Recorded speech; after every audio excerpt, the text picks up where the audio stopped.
오늘 12시 예배에 함께한 여러분들 한 사람 한 사람을 주님의 이름으로 사랑하고 축복합니다. 이 시간에도 미디어로 예배를 드리는 분들이 많이 있습니다. 우리 같이 좀 인사를 했으면 좋겠는데 두 손을 들어서 반갑게 좀 흔들면서 복된 삶을 삽시다 이렇게 한번 인사합시다. 시작. 복된 삶을 삽시다. 감사합니다. 여러분들이 지금 다 마스크를 쓰고 있습니다. 제가 감사한 건 이렇게 오프라인으로 예배를 드리는 이 기간 동안 여러분들이 방역 수칙을 잘 지켜주셔서 너무 감사하고, 불편함에도 불구하고 이렇게 마스크를 쓰고 예배 드리는 또 여러분들에게 감사의 말씀을 드립니다. 이제 이 코로나가 우리들에게 이제 일상이 되어 버렸습니다. 그 예배에 있어서도 많은 변화들이 일어나는데, 오늘도 10시 예배는 보니까 이 거리를 지키며 예배할 수 있는 사람들이 다 차서 자리가 없습니다. 그래서 여러분들에게 제가 부탁을 드리고 싶은 게, 가능하면 많은 분들이 오프라인에서 예배를 드릴 수 있도록 여러분들이 조금만 협조를 해주시면 좋을 것 같아요. 무슨 얘기냐면 10시 예배는 이미 이제 포화가 됐으니까 12시 예배도 여러분 보시면 알겠지만 이제 몇 자리 없습니다. 토요 예배 그리고 2시 반 예배를 여러분들이 잘 이렇게 활용하시면 좋을 것 같아요. 제가 적극적으로 여러분들에게 토요 예배를 지금 홍보를 하고 싶은데, 토요 예배가 좋은 몇 가지 이유가 있습니다. 첫 번째는 여러분들이 토요일 날 온 가족이 함께 모여서 예배당에서 예배 드릴 수 있는 그런 좌석의 여유가 있습니다. 그러니까 토요일은 온 가족이 함께 예배 드릴 수 있어요. 또 하나, 토요일은 제가 준비한 설교를 첫 번째 하는 설교입니다. 지금 이 설교는 세 번째 하고 있고요. 물론 이 세 번째 시간이 되면 제가 조금 더 자유롭게, 어쩌면 좀 더 세련되게 설교를 할 수 있을지 모릅니다. 그러나 토요일 예배 설교는 제가 말씀을 준비하고 처음으로 가장 떨리는 마음으로 하는 설교입니다. 어느 설교가 더 좋을까요? 내가 알아서 생각하세요. 토요일이 훨씬 좋습니다. 그리고 세 번째, 토요 예배는 우리가 시간에 이렇게 별로 구애를 받지 않기 때문에 성령님의 인도하심을 따라 우리들이 좀 자유로울 수 있습니다. 더 찬양을 할 수도 있고 더 기도를 할 수도 있고, 그러니까 토요 예배가 많은 장점을 가지고 있습니다. 어느 예배가 좋다고요? 네, 좋다고만 하지 말고 토요 예배 나오라 이 얘기입니다. 그래서 지금 이 영상으로 예배를 드리는 분들, 이제 우리가 이제 오프라인으로 우리가 이제 교대로 이렇게 예배를 드리는 그런 상황이 되었는데, 토요 예배를 여러분들이 잘 이렇게 활용하시고 오셔서 가능하면 다른 분들이, 많은 분들이 이 오프라인으로 예배를 드릴 수 있도록 해주시면 좋을 것 같습니다. 알겠죠? 여러분들 말고 여기 지금 방송으로 알겠죠? 네, 막 들리네요. 네네네네네. 고맙습니다. 자, 이제 오늘 복된 삶을 살기로 세 번째 시간입니다. 첫 번째 시간은 개론적인 말씀을 드렸고, 지난주에는 마음이 가난한 자는 복이 있나니, 오늘은 애통하는 자는 복이 있나니, 애통하는 자의 삶에 대한 말씀을 나누려고 합니다. 이 말씀을 계속해서 우리들이 묵상하고 나누면서 참 힘든 것 중에 하나는, 예수님께서 말씀하시는 이 복이 우리들이 살아가는 삶에서 그렇게 복으로 쉽게 느껴지지 않는다는 겁니다. 그래서 제가 계속 삶의 태도, 우리 생각의 전환에 대한 말씀을 계속 드리고 있어요. 예수님이 말씀하신 이 복이 우리들에게 복이 되기 위해서는 우리의 태도, 우리의 생각이 바뀌어야 된다는 거죠. 제가 그래서 이 생각을 전환하는 이야기들을 설교를 시작할 때 여러분들에게 계속 한 가지씩 이렇게 소개해 드리고 있습니다. 오늘은 카피라이터인 정철 씨가 쓴 머리를 구하라 라고 하는 책에 나오는 이야기인데, 참 좋은 이야기입니다. 좋은 이야기를 들으면 여러분들 감동도 하고 좀 반응을 보이셔야 되겠죠? 네, 제가 좀 읽어 드릴게요. 해가 졌다. 아니요, 별이 떴지요. 편식은 나쁘다. 아니요, 그것은 식성일 수 있습니다. 가장 많은 음식을 담을 수 있는 그릇은 큰 그릇이다. 아니요, 빈 그릇입니다. 결혼은 가장 사랑하는 사람과 하는 것이다. 아니요, 결혼은 가장 오래 사랑할 사람과 하는 것이지요. 나가 모이면 우리가 된다. 아니요, 나를 버려야 우리가 되지요. 아니요는 부정이 아니라 새로운 생각의 시작이다. 우리가 생각을 바꾸면 새롭게 볼 수 있는 것들이 참 많이 있습니다. 저는 팔복 말씀이 바로 그런 말씀이라고 생각하거든요. 우리가 말씀을 이해하기 위해서 먼저 조금 살펴봐야 될 것이 있는데, 애통하는 것과 원망하는 것의 차이를 우리들이 구별할 필요가 있을 것 같습니다. 하나님께 애통하는 자는 복이 있습니다. 그러나 원망하는 자가 복이 있는 것은 아닙니다. 아주 작은 차이 있는 것 같지만 애통과 원망은 다른 것입니다. 존 오토보그 목사님이 쓴 관계훈련이라고 하는 책에 보면 이 둘의 차이를 이렇게 설명하고 있습니다. 하나님은 탄식을 명령하고 원망은 금하셨다. 이 둘의 차이는 무엇일까? 탄식은 하나님께 불평하는 것이고 원망은 하나님에 관해 원망하는 것이다. 탄식은 하나님의 면전에서 이루어지지만 원망은 하나님의 등 뒤에서 이루어진다. 성경에 보면 많은 고통 가운데 애통하고 눈물을 흘렸던 사람들의 이야기가 나옵니다. 하나님은 그들의 삶을 복되게 바꾸어 주셨습니다. 그러나 하나님의 등 뒤에서 보이지 않는 곳에서 원망하는 사람들은 복을 얻지 못했습니다. 그들은 하나님의 징계의 대상이 되기도 했습니다. 오늘 말씀 가운데 원망이 아닌 애통하는 자가 복이 있는 이유는 하나님의 위로를 받을 수 있기 때문이라고 말씀하고 있어요. 유진 피터슨의 메시지 성경에 보면 위로를 받을 것입니다를 이렇게 설명을 하고 있거든요. 소중한 분의 품에 안길 수 있다. 소중한 분의 품에 안길 수 있다. 그러니까 애통함이라고 하는 것은 애통을 통하여 하나님과의 관계가 깊어지는 거예요. 이게 우리 믿음의 사람들에게 얼마나 큰 축복입니까? 원망은 관계를 파괴하지만 애통은 하나님과의 관계를 깊이 할 수 있는 것이다. 오늘 말씀은 세상이 생각하는 것과는 근본적으로 다른 것들을 이야기하고 있어요. 오늘 영상에서 여러분들이 윤동주 시인에 대한 이야기를 보셨어요. 우리 예배팀에서 매주마다 그 복과 관련된 사람의 이야기들을 짧게 여러분들에게 소개하고 있습니다. 윤동주 시인은 팔복이라고 하는 시를 썼는데요, 1940년 12월 아마 일제치하에서 우리 민족이 가장 힘든 때를 지나가고 있었던 그때 윤동주 시인이 팔복이라는 시를 썼습니다. 그는 크리스찬이었죠. 이렇게 시를 썼습니다. 슬퍼하는 자는 복이 있나니, 슬퍼하는 자는 복이 있나니, 슬퍼하는 자는 복이 있나니, 슬퍼하는 자는 복이 있나니, 슬퍼하는 자는 복이 있나니, 슬퍼하는 자는 복이 있나니, 슬퍼하는 자는 복이 있나니, 슬퍼하는 자는 복이 있나니, 저희가 영원히 슬플 것이요. 윤동주 시인에게 어떤 마음이었을까요? 앞이 보이지 않는 우리 민족의 처절한 아픔 가운데서 그는 슬퍼하는 자가 복이 있다, 슬퍼하는 자가 복이 있다, 그리고 그것이 복이라면 우리는 영원히 슬플 것이다. 아마 신앙인이었던 이 윤동주 시인의 마음 가운데 슬퍼하는 자들에게 하나님의 위로가 있으니 영원히 슬플 수 있는 여러분들에게 그것이 복입니다. 지금 그 이야기를 하고 있는 것이 아니었을까요? 마태복음 5장 4절 오늘 본문 말씀을 유진 피터슨이 이렇게 풀어서 이야기하고 있어요. 제가 읽어드립니다. 가장 소중한 것을 잃었다고 느끼는 너희는 복이 있다. 그때야 너희는 가장 소중한 분의 품에 안길 수 있다. 가장 소중한 것을 잃었다고 생각하는, 느끼는 너희에게 복이 있다. 그때야 너희는 가장 소중한 분의 품에 안길 수 있기 때문이다. 우리 주변에서 종종 애통하는, 많이 힘들어하는, 슬픔을 당한 사람들을 봅니다. 때때로 우리들이 그 사람들을 만날 때 우리가 이런 표현을 쓰죠. 내가 무슨 말로 위로할 수 있으리요? 우리가 어떤 말로도 위로할 수 없을 때 우리는 어떻게 하나요? 그냥 가서 안아줍니다. 아무 말 하지 않아도 안아줍니다.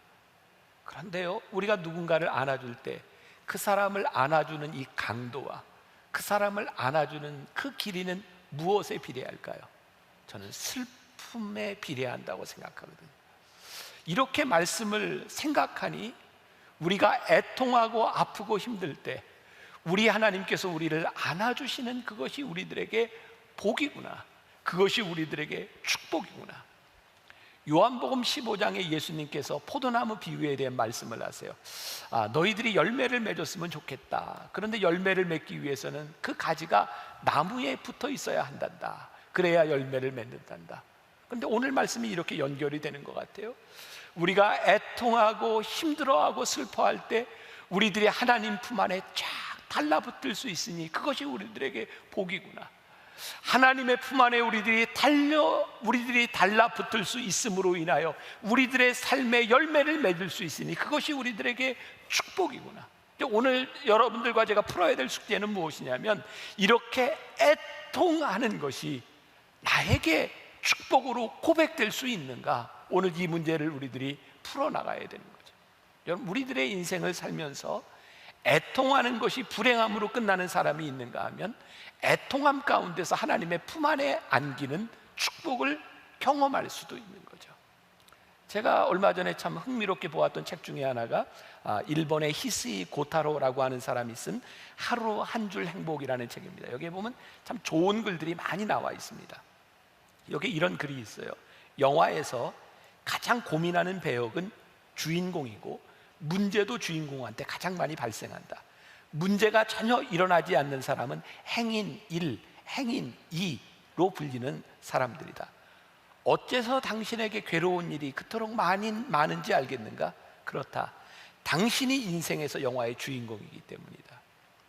우리가 이 땅 위에 살아가는 동안 우리들의 인생의 고통이, 우리들의 삶의 애통이 끊이지 않는 이유는 무엇이냐면, 우리들이 우리들의 인생의 주인공이기 때문입니다. 우리들의 삶에는 애통함이 끊이지 않습니다. 중요한 것은 우리들의 이 애통함이 하나님이 안아주실 수 있는 애통함이냐, 그렇지 않느냐에 대한 문제인 거죠. 그렇죠. 생각해 보니까 우리들 주변에 애통하는 사람들이 있어요. 그런데 어떤 사람은 그 애통하는 모습을 보면 가서 꽉 안아주고 위로해주고 싶은 사람이 있는가 하면, 애통하는 모습을 보면 그놈 참 잘됐다, 애통해도 싸지, 이런 생각이 드는 사람도 있지 않나요? 애통함이 다 같지 않다. 애통함이라고 다 하나님의 위로를 받을 수 있는 것이 아니다. 그러니 우리들의 애통함은 어떤 애통함이 되어야 할까? 애통함을 우리들에게 축복으로 바꾸는 것, 이런 표현 가지고는 좀 부적절하고, 애통함을 통해 우리가 축복으로 가고 있다, 이것이 우리들에게 믿어질 때 이것이 우리들에게 축복이 되는 것인데, 이 애통함이 어떤 애통함이냐는 거죠. 존 버년이라고 하는 사람을 아세요?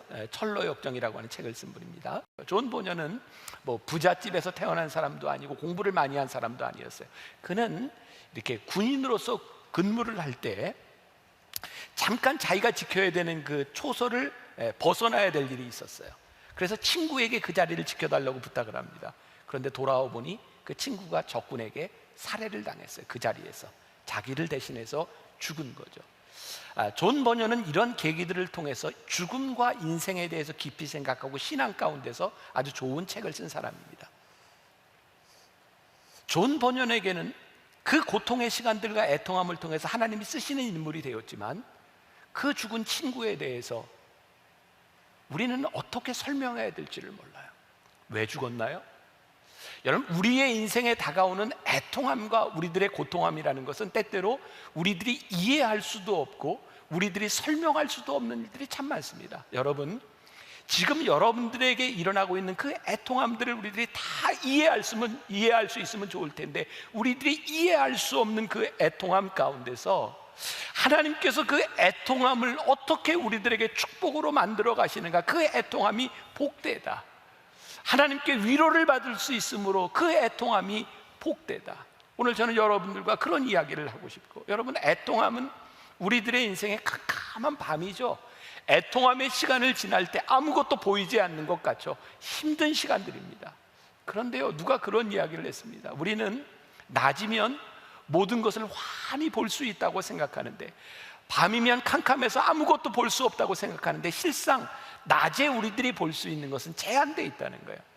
밤의 칠흑 같은 어둠 속에서 이 빛 가운데는 보이지 않던 저 멀리 있던 별빛을 볼 수 있는 것은 우리 인생의 가장 캄캄한 어둠 가운데서 우리들이 별빛을 볼 수 있어요.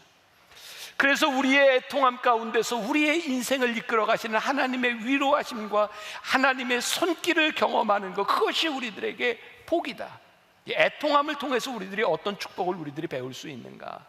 여러분, 이 애통함은 우리들에게만 있었던 것이 아니라 우리 주님께서 애통하셨던 흔적들을 우리는 성경에서 보게 됩니다.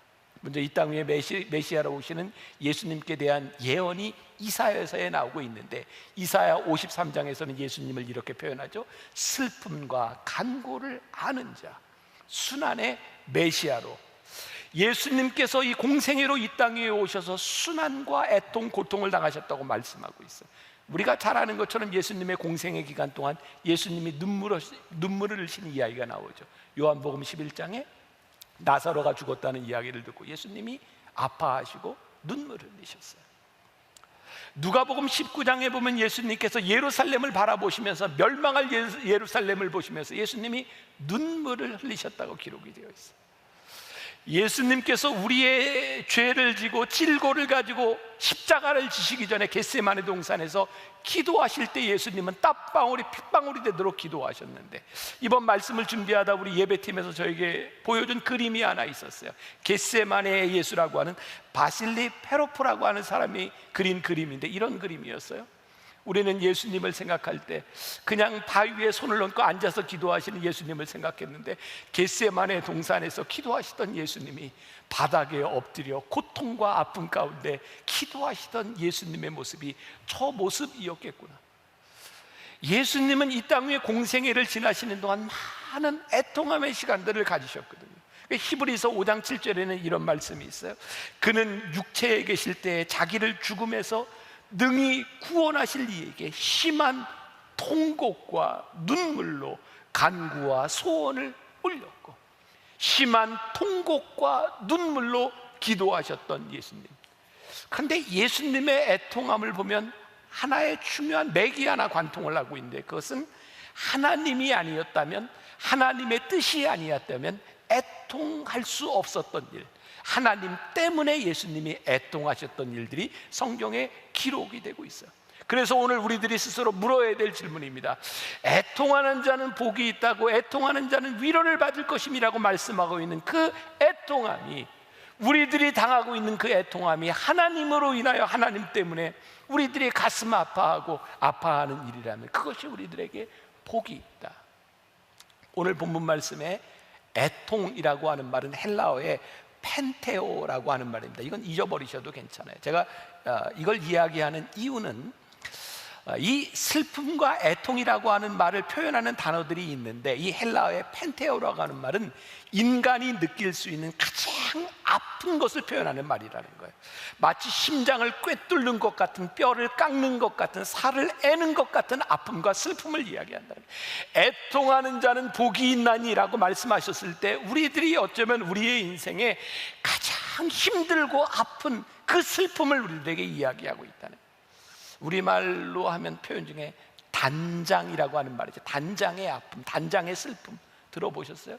뭐가 생각나요? 단장의 미아리 고개? 단장? 이게 무슨 말인가? 옛날 중국의 진나라 때 환원이라고 하는 사람이요, 총나라를 정벌하려고 가는 도중에 새끼 원숭이를 하나 잡습니다. 이 새끼 원숭이를 따 어미 원숭이가 울면서 계속해서 따라왔고요, 배 위에 올라갔을 때 어미 원숭이가 죽습니다. 그때 어미 원숭이의 배를 갈라보니 얼마나 슬프고 애통했는지 창자가 끊어져서 죽었습니다. 이게 단장, 창자가 끊어졌다는 슬픔에 대한 이야기예요. 얼마나 아프고 힘들었으면 창자가 끊어졌겠습니까? 여러분, 우리의 인생에 우리들이 당하는 애통과 슬픔, 그런데요, 이 애통과 슬픔이 어디로부터 오는가? 그것이 어떤 세상적인 육체적인 만족을 채우기 위해서, 우리들이 권세와 지위를 가지기 위해서 물질이 채워지지 않는 것에 대한 아픔과 슬픔이 아니라는 거예요. 우리들의 아픔과 슬픔의 종류가 다르다는 거예요.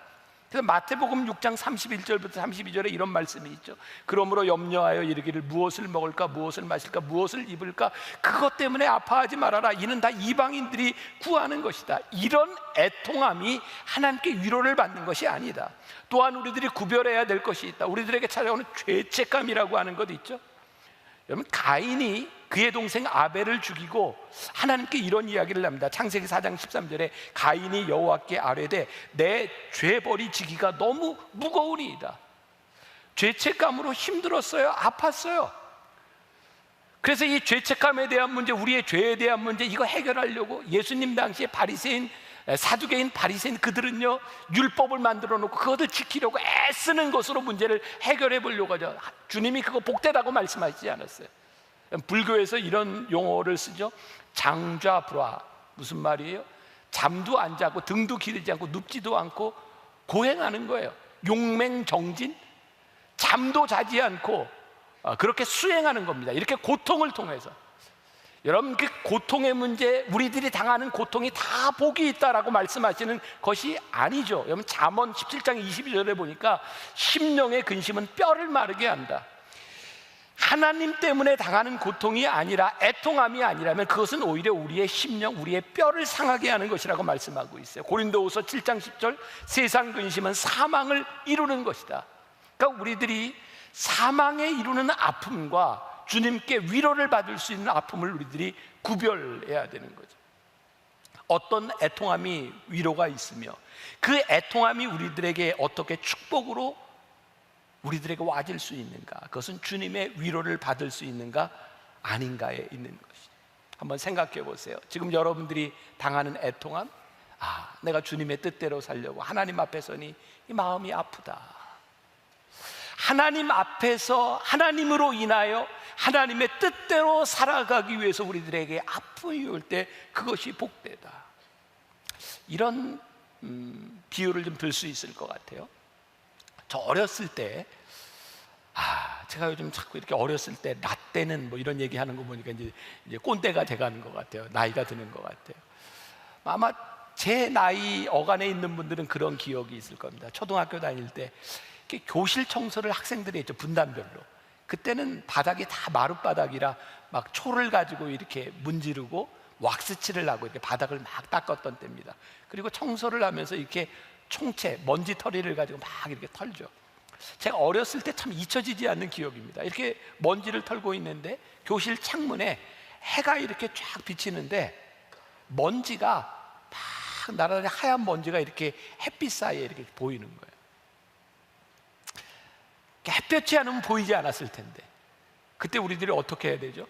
먼지가 없어질 때까지 숨을 참다가 죽어? 이거 해결이 안 되는 부분이에요. 안 돼요. 근데 먼지가 이렇게 쫙 보여요.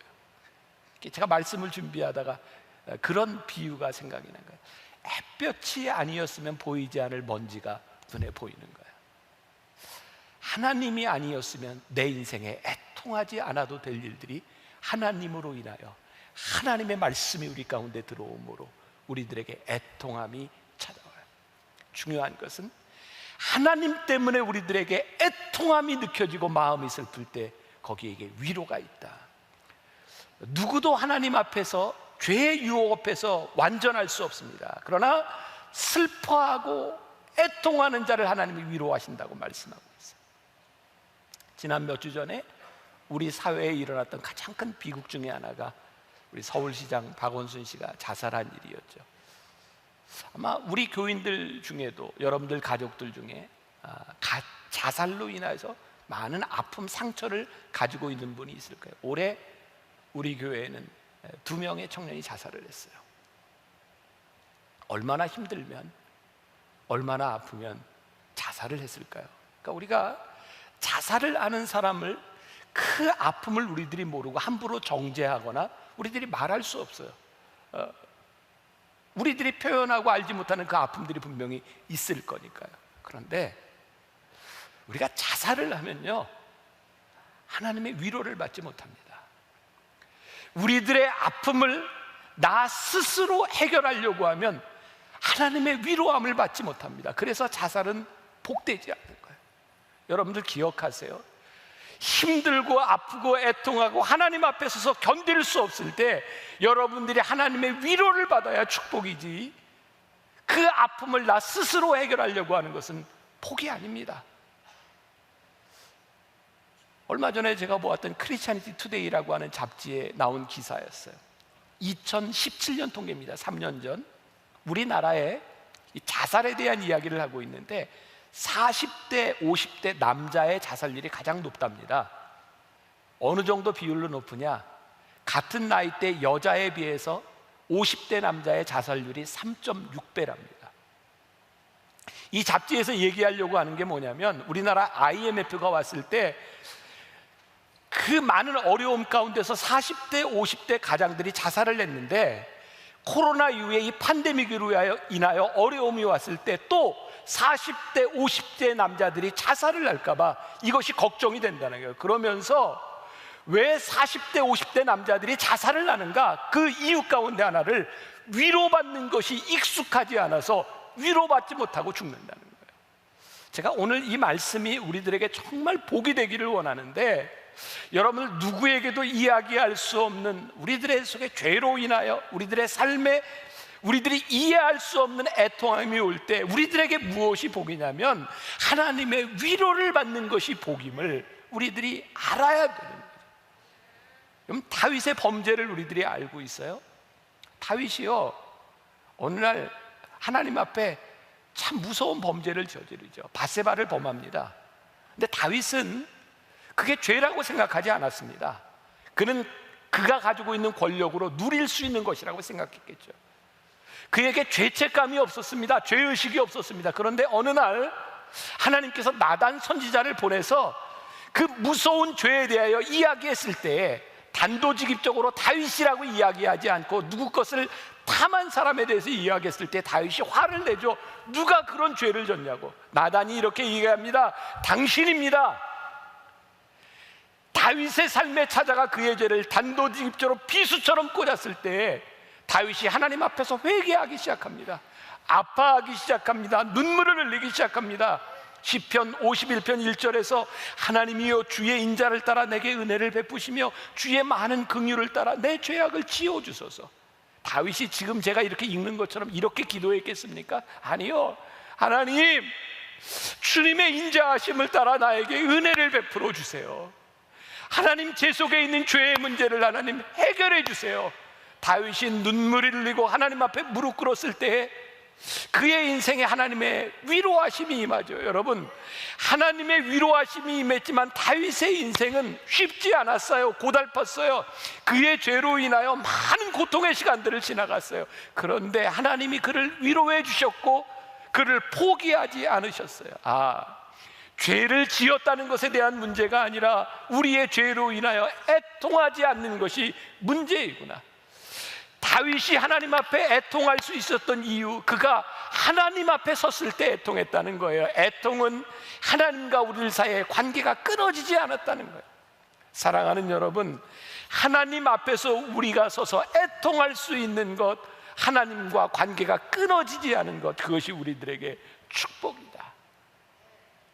오늘 애통하는 자는 복이 있나니 저희가 위로를 받을 것이며 라고 말씀하고 있어요. 제가 이 팔복 말씀을 계속 이렇게 묵상하고 설교를 하면서 깨닫게 되는 게 있어요. 여러분들은 어떤지 모르겠어요. 지난주에 심령이 가난한 자는 복이 있다. 제가 말씀을 묵상하면서 깨닫게 된 게, 심령이 가난해지는 게 복이더라고요. 심령이 가난한 자는 복이 있다. 그게 복이더라고요. 그런데 심령이 가난해지니 하나님의 나라가 그들의 것이다. 하나님 나라의 다스림이 임한다. 심령이 가난한 게 복인데요, 심령이 가난한 자에게 하나님의 나라가 임하는 축복이 임한다.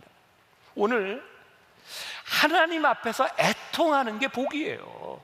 그런데 애통하는 것이 복인데 애통하는 자에게 하나님이 위로를 주신대요. 더 큰 축복이죠.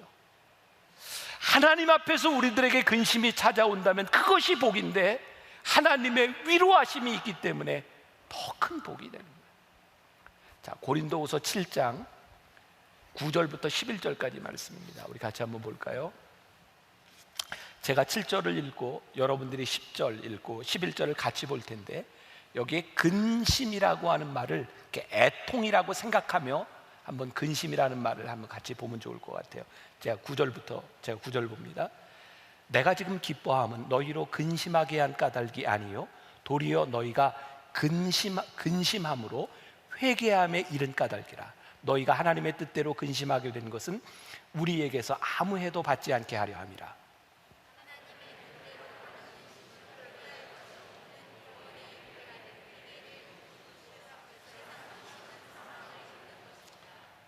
같이 봅니다. 보라, 하나님의 뜻대로 하게 된 이 근심이 너희로 얼마나 간절하게 하며 얼마나 변증하게 하며 얼마나 분하게 하며 얼마나 두렵게 하며 얼마나 사모하게 하며 얼마나 열심 있게 하며 얼마나 벌하게 하였는가.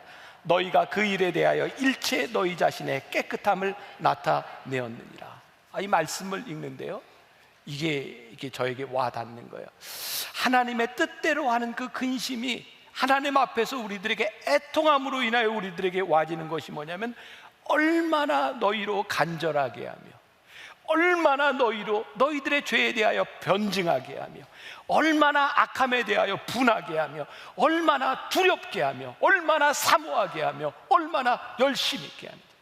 하나님 앞에 애통하고 근심하는 것이 얼마나 큰 축복이냐면, 그것으로 인하여 얼마나 간절하게, 얼마나 분하게, 얼마나 두렵게 우리들의 인생을 바꾸어 주시는데, 진짜 큰 축복이 뭐냐면, 그 일로 인하여 우리들이 애통하고 슬퍼할 때 우리들이 하나님의 품 안에 안길 수 있고 그분이 우리를 위로하신다.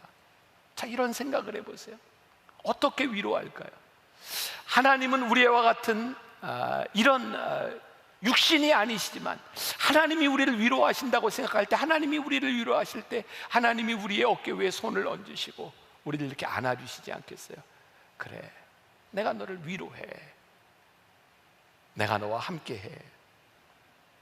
그때 하나님은 우리와 함께 아파하시지 않을까요? 우리가 흘리는 눈물 가운데 하나님이 함께 눈물을 흘리시고, 나사로의 죽음을 바라보시며 아파하셨던 주님께서 나사로야 일어나라 하셨던 것처럼 그 아픔 가운데 해결자가 되어주시지 않을까요? 벌써 이제 오랜 시간이 지났죠. 제가 이제 유학 시절을 지나며 미국에 있을 때 가장 힘들고 어려웠던 때 하나를 콕 집어 얘기하라면, 제가 신학을 공부하면서 병원에서 채플린으로 12주 동안 일할 때였어요. 제가 진짜 아무 상황도 모르고 미국 간 지 1년밖에 안 될 때 병원에서 채플린 일을 배우겠다고 신청을 했고요. 1년 됐으니 들리지도 않고 말도 잘 되지 않을 때 병원에서 12주 동안 매일 일을 했어요. 제가 하는 일이 뭐냐면 환자들을 위로하고 기도하는 일이었어요. 영어도 들리지도 않고 말도 못하는 사람, 그게 제가 할 수 있는 일이요, 그 케이스에 맞춰서 병실의 환자들에 맞춰서 기도문을 미리 써가지고 가서 기도해 주는 일이었어요. 그런데 기도하려고 가서 영어로 그걸 읽으니 이게 도대체 위로가 되는지 어떠는지 모르겠어요. 그때 제가 환자들에게 이런 얘기를 했던 기억이 나요. 죄송합니다, 제가 한국에서 온 목사인데 제가 영어를 잘 못해요. 그러니 제가 영어로 기도하지 않고 제가 한국말로 기도해도 되겠습니까? 제가 영어로 얘기했어요. 이 얘기는 환자들한테. 그때 환자들이 그렇게 하라고 얘기합니다. 저에겐 너무 소중한 경험이었는데요, 그 환자 앞에서 그 환자의 손을 잡고 한국말로 기도했을 때 눈을 떠보면 환자들이 눈물을 뚝뚝 흘려요. 하나님이 저에게 주셨던 참 놀라운 것이 뭐였냐면, 위로는 말에 있는 것이 아니고 내가 함께하고 함께 아파하는 것, 그게 위로다. 저에게는 너무너무 소중한 일이었어요. 여러분, 병원에 입원해 보셨어요? 전 병원에 참 많이 입원을 했던 사람인데, 병원에 입원하면 이렇게 사람들이 병문안 오잖아요. 그러면 뭐해요? 제가 왜 병원에 왔냐면요, 이렇게 아파서 의사가 이렇게 그러는데 아마 며칠쯤 더 있어야 될 거예요. 이렇게 한참 얘기하다 보면 이걸 좀 녹음해서 틀어놔야 되겠다, 뭐 이런 생각이 들어요. 계속 얘기를 해야 되니까. 병원에 병문안을 오든 누가 오든 병원에서는 자기 아픈 이야기를 계속합니다. 근데 제가 미국 가서 1년도 안 됐을 때 환자들이 이야기하면요, 아픈 사람이 이야기하는 그 발음이 부정확한데 저는 더 알아들을 수가 없었어요. 그때 제가 환자들의 그 아픈 이야기를 들으면서 할 수 있는 건 고개를 끄덕이는 일이었어요.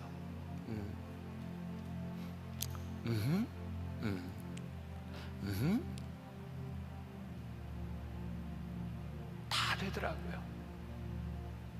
같이 아파하고 같이 눈물 흘리고, 저에게는 그게 참 귀중한 믿음의 자산이고 믿음의 추억이었어요. 하나님은요, 하나님으로 인하여 아파하고 애통하는 자들의 편에 계셔서 하나님은 그 사람을 위로하시고 함께 하시고 손을 얹어주세요. 애통하는 자 편에 하나님은 계시다. 죄로 인하여 마음이 아플 때 하나님은 우리 편에 계시고, 우리의 인생의 실수로 인하여 아파할 때 하나님은 우리 옆에 계시고, 앞이 보이지 않는 캄캄한 어둠 가운데서 실망 가운데 있을 때 하나님은 우리 곁에 계신다. 이것이 우리들에게 얼마나 큰 축복인가. 애통하는 자는 복이 있나니 너희가 하나님의 위로를 받을 것이며, 하나님으로 인하여 애통하는 여러분 복이 있음을 믿음으로 선포하고 복 있는 자가 되시기를 주님의 이름으로 간절히 축원합니다. 우리 같이 찬양했으면 좋겠습니다. 오늘 참 잘 맞는 찬양이 있어요. 나 약해 있을 때에도 주님은 함께 계시고, 나 소망 잃을 때에도 주님은 내게 오시네. 나 시험 당할 때에도 주님이 지켜주시고, 나 실망 당할 때에도 주님이 위로하시네. 오늘 우리 가운데 함께 하시는 주님의 위로가 오늘 말씀을 듣는 여러분들 모두에게 있기를 주님의 이름으로 간절히 축원합니다. 함께 찬양합시다.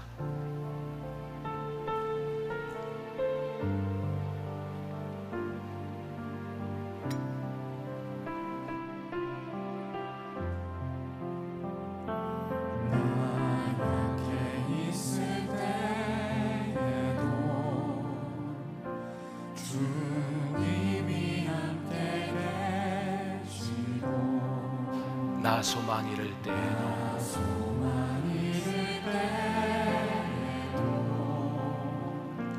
주님은 내게 오시네.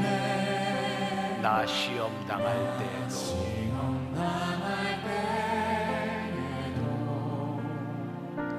주님이 지켜주시고, 나 실망당할 때에도 주님이 위로하시네.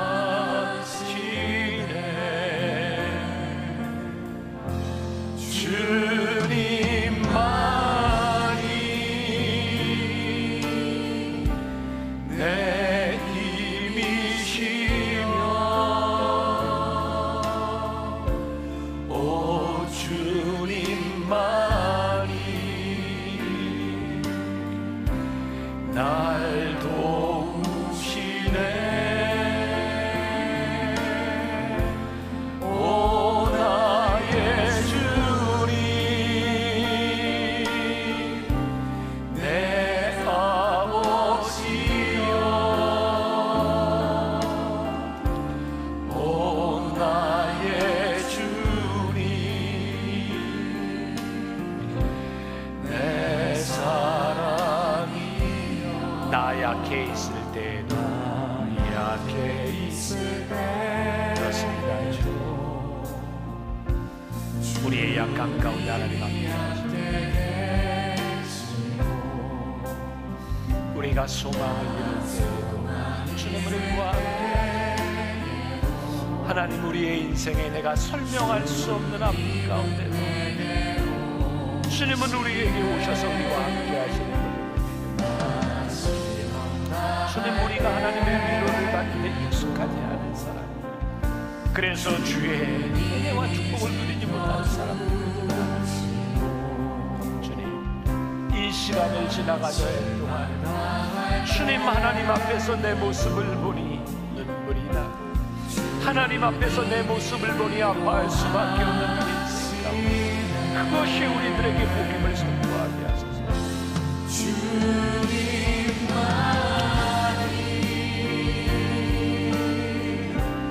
내 힘이시며, 오 주님만이 날 도우시네. 오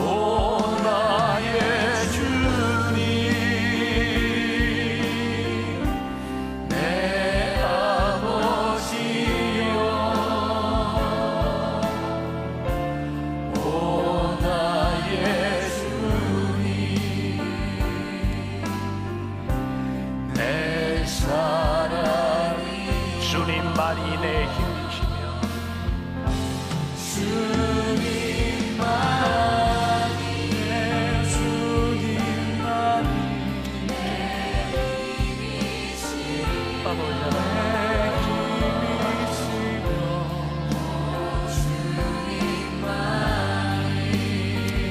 아버지 하나님 앞에 함께하세요.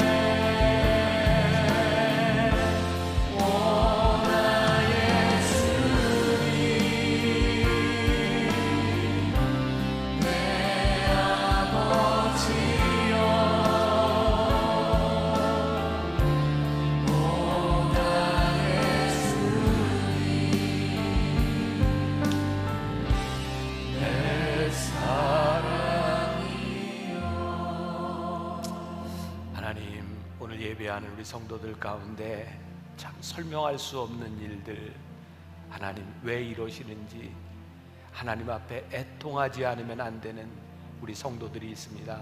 하나님, 우리가 하나님 앞에 아파하고 때로 하나님 앞에 불평하고 하나님 앞에 우리의 어려움을 아뢰는 이것이 우리들에게 복임을,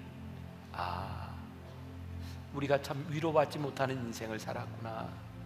오늘 하나님께서 우리를 위로하여 주시겠다고 말씀하시는 그것이 우리들에게 복임을 믿음으로 고백하게 하여 주옵소서. 내가 약해 있을 때에도, 내가 소망을 잃을 때에도, 내가 실수할 때에도 주님은 나에게 다가오셔서 우리와 함께 하시는 그 주님, 하나님으로 인하여 아파한 우리의 인생에 내가 복이 있다 말씀하시는 그 음성이 우리들 한 사람 한 사람의 고백이 되게 하여 주옵소서. 코로나로 인하여 참 우울하고 어려운 때를 지나가고 있습니다. 하나님, 이 시간에 주와 함께 동행함이 우리의 복임을 믿음으로 고백합니다. 오늘도 하나님 앞에 드려진 귀한 예물, 성도들의 귀한 헌신으로 이 교회가 세워지고 하나님의 역사가 이루어짐을 우리들이 믿습니다. 귀한 헌신들이 아름답게 잘 쓰여지게 하여 주옵시고 하나님 나라를 이루는 귀한 헌신들이 되게 하여 주옵소서. 지금은 우리 주 예수 그리스도의 은혜와 하나님 아버지의 무한하신 사랑과 성령의 인도하심이 애통하는 자는 복이 있나니 저희가 위로를 받을 것이니요, 그 믿음 붙들고 이 세상으로 나가는 당신의 사랑하는 모든 백성들 위해 지금부터 영원까지 함께 하시기를 간절히 축원하옵나이다. 아멘.